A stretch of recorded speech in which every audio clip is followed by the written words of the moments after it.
Welcome, my lad, ladies and lieges, to a maddening, marvelous, and meritorious video essay about the under-acknowledged Hatzegopteryx.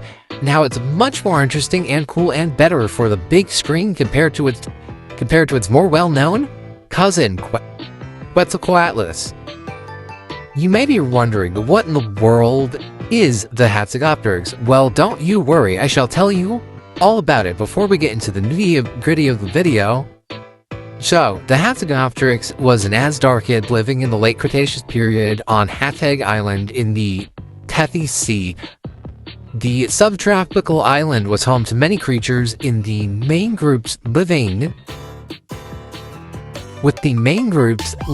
on the island being ancestors of modern-day snakes and crocodiles, as well as some subspecies of titanosaurs and some other creatures like birds that inhabited the island along with the Hatzegopteryx and its relatives. The Hatzegopteryx was quite large compared to other inhabitants of the island, with an estimated wingspan of a whopping 12 meters or 40 feet, as well as having a robust skull that was about 3 meters or 10 feet. That's a big boy. It had a much shorter and more heavy-built neck than many of its relatives, only being about 1.5 meters or 5 feet long, which allowed it to have a powerful bludgeoning tool as a terrestrial stalker. And with its size and build, it became the apex predator of Hatteg Island. The cause of this mighty size was due to an evolutionary factor we like to call enslaved gigantism, which is when a creature is trapped on an island for a long time and they are able to get more resources than they would have on land and have less competition, leading to a boom in size, which gave it a great advantage over other creatures living on Hatteg. Shrunk down, such as the Titanosaurus, which became much smaller than Hatzegopteryx, was even able to hunt the young due to their size. That's crazy, right? So one cost came with gaining all the size and muscle mass needed to survive as one of these creatures, as it takes a lot more energy to lift off the ground the heavier you are.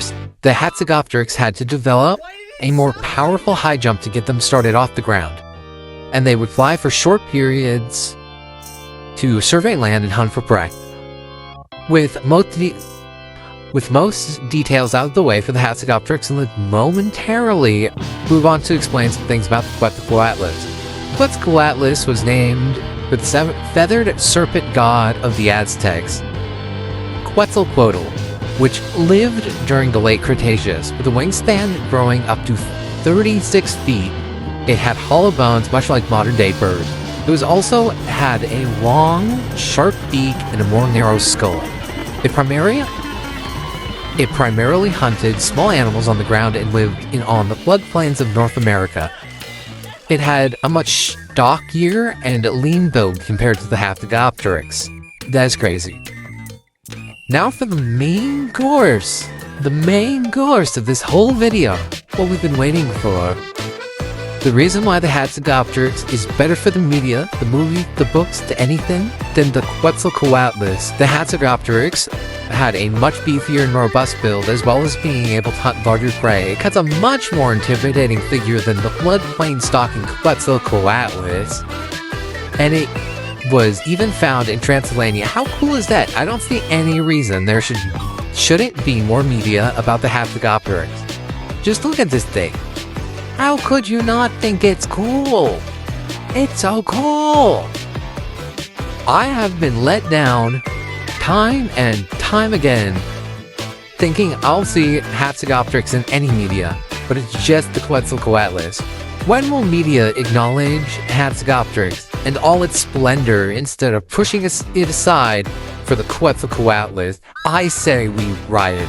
The Hatzegopteryx deserves more recognition than this. Thank you for listening to my TED Talk, and goodbye. I'll see you